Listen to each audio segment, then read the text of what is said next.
Bonjour à tous et à toutes. Aujourd'hui, nous allons parler du règne d'Antiochos IV, connu surtout pour la répression de la révolte des Juifs, donc on appelle la révolte des Maccabées. Donc, il est le fils de l'illustre roi séleucide Antiochos III, dit le Grand. Donc, il est né vers 215 et mort en 164 avant notre ère. Et son règne a duré 11 ans. Alors, c'est intéressant parce que il est mentionné dans la tradition judaïque, donc qui sera reprise plus tard dans la Bible. Alors attention, il n'est pas évoqué dans l'Ancien Testament, donc on verra un petit peu, c'est un petit peu subtil à propos des sources littéraires. Mais en tout cas, la répression de la révolte, et en tout cas, on va dire, le fait que les Juifs aient résisté au Séleucide a inspiré la fête de la Hanouka, donc littéralement fête de l'édification, qui a lieu vers les mois de novembre-décembre du calendrier grégorien. Donc c'est quand même un roi important, on dira, dans la culture juive, et donc il a participé à l'hellénisation de la Judée.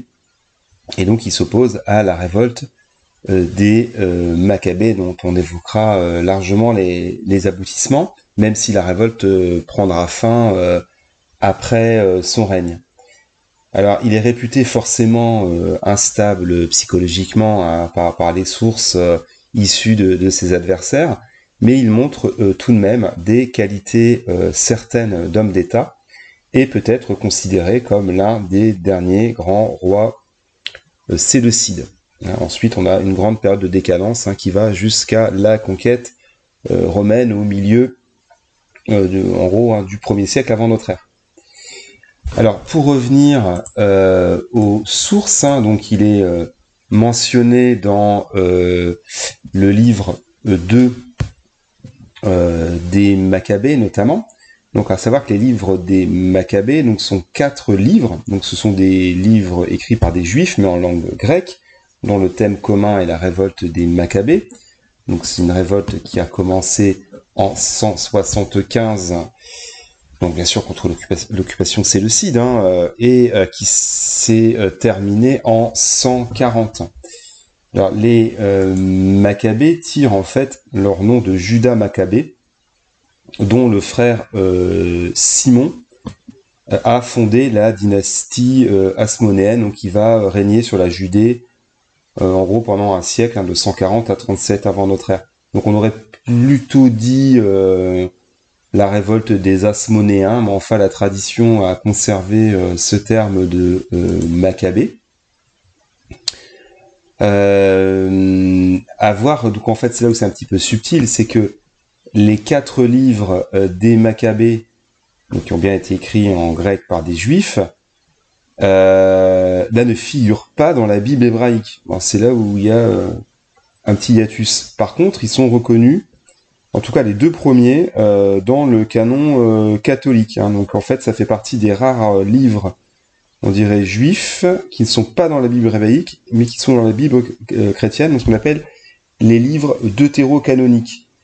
Et dans la tradition liturgique, d'ailleurs, ils sont appelés premier et deuxième livres des martyrs d'Israël. En tout cas, les livres 2, ça ne concerne que les livres 1 et 2. Livres 3 et 4 ne sont pas inclus dans la Bible hébraïque.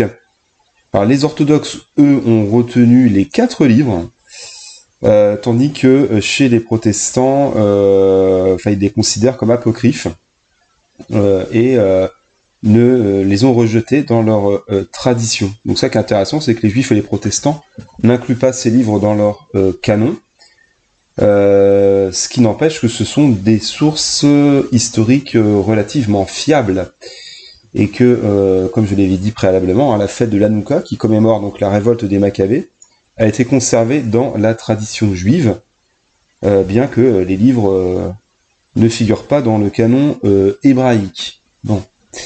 Alors, on va revenir au début du règne d'Antiochos IV, qui est en fait un des fils cadets d'Antiochos III. Donc, j'ai déjà largement eu l'occasion de parler de son père.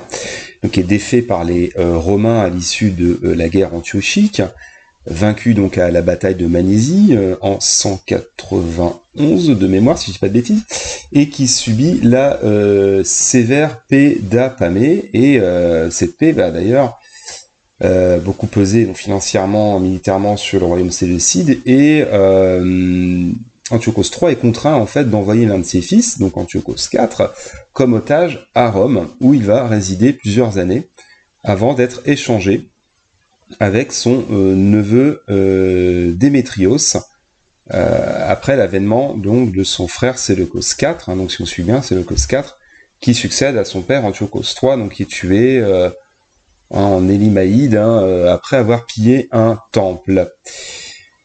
Donc il séjourne ensuite durant 3 ans à Athènes, donc il est quand même à bonne école, il a résidé à Rome puis à Athènes, je pense qu'on peut pas faire mieux, et il va conserver des liens étroits avec Athènes. D'ailleurs, il va se montrer généreux vis-à-vis de la cité plus tard, en finançant des fêtes et des constructions, notamment le fameux temple de Zeus olympien. Alors, sauf qu'en fait, ce qui va changer la donne, c'est que Séleucos IV, donc son frère aîné, est assassiné par son vizir Héliodore, et donc avec le soutien de Pergame, donc de Eumène II, et on imagine du Sénat romain, qui aurait été plutôt favorable à son avènement, il succède donc à son frère, Séleucos IV, en 175. Alors, il montre une certaine habileté politique, parce que il ne s'est pas embarqué dans le conflit entre Rome et la Macédoine, sous Persée, donc la troisième guerre de Macédoine, et il continue à verser les indemnités dues aux Romains en vertu de la paix d'Apamée. Donc le début de son règne est marqué par la volonté de restaurer, on va dire, le calme intérieur, tout en évitant de froisser les Romains, dont il a pu apprécier la puissance en tant qu'otage. Alors à partir de 171, il réunit une immense armée afin de faire face aux Parthes emmenés par Mithridate Ier, qui remet en cause le traité qui a été imposé par Antiochos III au moment de son anabase.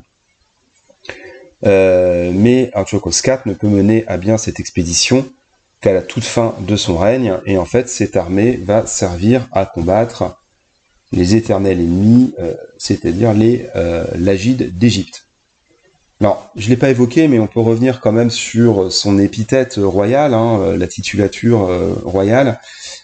C'est Antiochos IV Épiphane, donc littéralement l'illustre, on peut aussi l'appeler le révélé, donc qui est transmis par la tradition littéraire et attesté par les monnaies séleucides, ainsi que par différentes dédicaces, notamment à Délos et à Milet. Alors c'est intéressant parce que le terme d'épiphane est traditionnellement réservé aux dieux. Et d'ailleurs l'épithète complet inclut le terme de théos, donc de Dieu révélé, après sa victoire contre les Lagides dont on parlera. Donc il aurait été le premier souverain séleucide à utiliser des épithètes divines sur des pièces de monnaie. Alors on pense qu'il s'est inspiré des rois grecs de Bactriane, ainsi que du culte royal que son père a commencé à codifier. Et donc cette titulature aurait pu servir à renforcer l'autorité royale au sein d'un empire plutôt disparate. On peut supposer aussi qu'il a voulu peut-être imiter les souverains lagides qui ont été divinisés déjà de longue date. Alors dans cette première partie de la vie, la carrière d'Antiochos, on va d'abord s'intéresser au conflit face aux Lagides. Donc, je vais essayer de faire relativement court et clair, mais en tout cas, sous son règne éclate la 6e et dernière guerre de Syrie, alors dont les causes exactes restent incertaines, donc c'est une guerre qui a lieu de 170 à 168, avec toujours évidemment la pomme de discorde de la coëlésyrie. Alors en tout cas, la déclaration de guerre émane d'Alexandrie, mais on pense en fait que le conflit a été poussé par Antiochos afin de reprendre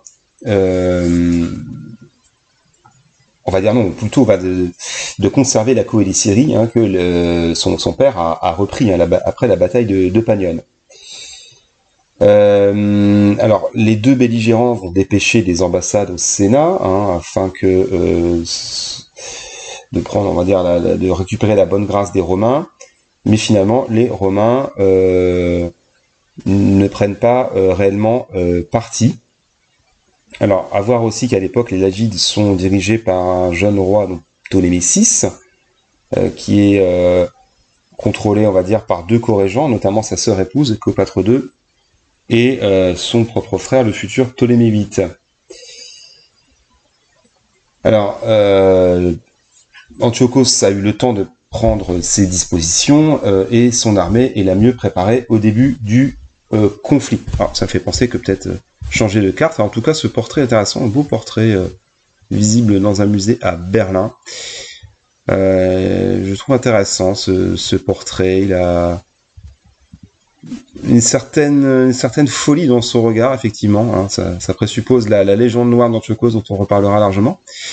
Alors oui, voilà, je vous montre une carte. Alors, j'ai pas trouvé de carte de la période, en gros, d'Antiochos IV. C'est compliqué à trouver des cartes de cette période-là. Mais enfin, voilà, globalement, il y a eu peu de changements, à part, effectivement, bon, c'est à noter quand même la coélie Syrie, donc qui n'est plus l'Agide, donc la Syrie creuse, en gros, on pourrait dire l'Israël et la Palestine actuelle, donc qui sont sous contrôle des Séleucides. Donc voilà, à noter quand même. Et voilà, je vous dis, c'est un petit peu compliqué de trouver des cartes dispo, libres de droit sur cette période-là.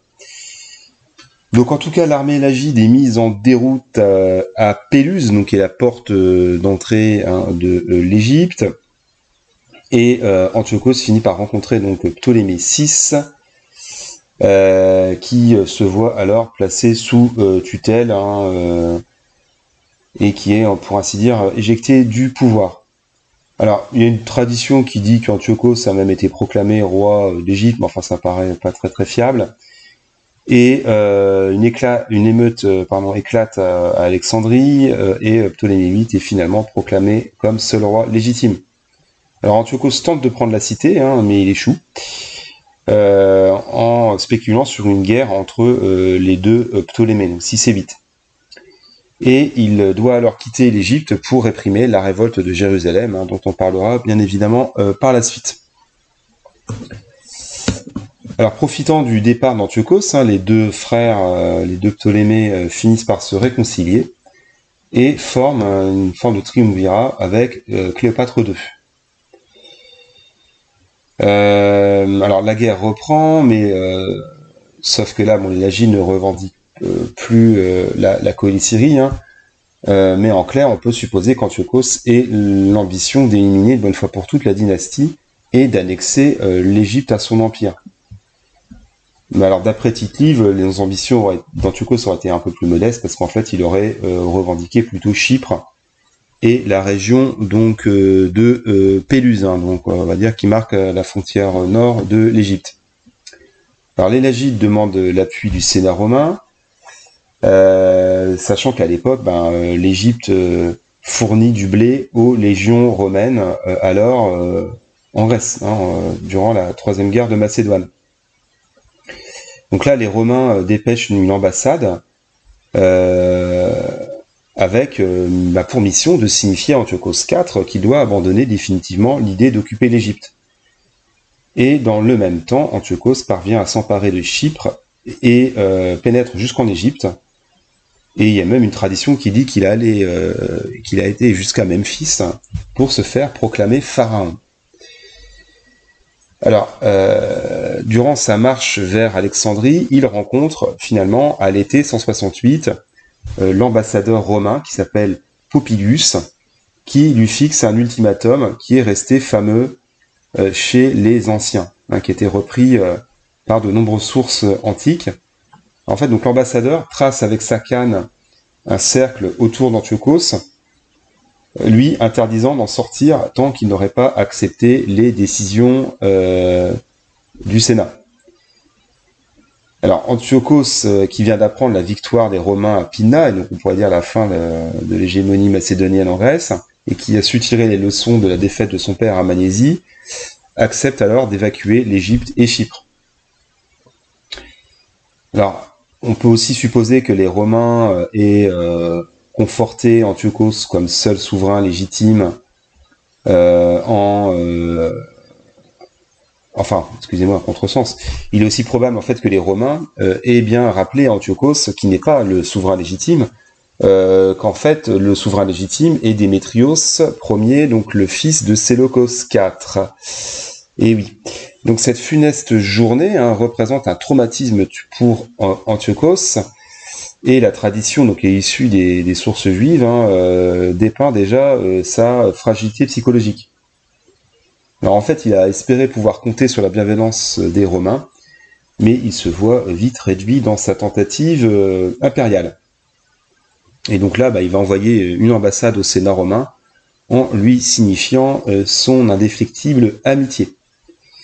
Alors la nature de ses projets après la campagne d'Égypte ne sont pas clairement connus, mais on pense qu'il a pour dessein de réaffirmer l'autorité des Séleucides sur les territoires de l'actuel Iran face aux Parthes qui ont été contenus par Antiochos III, mais qui manifestent, on va dire, des velléités d'indépendance.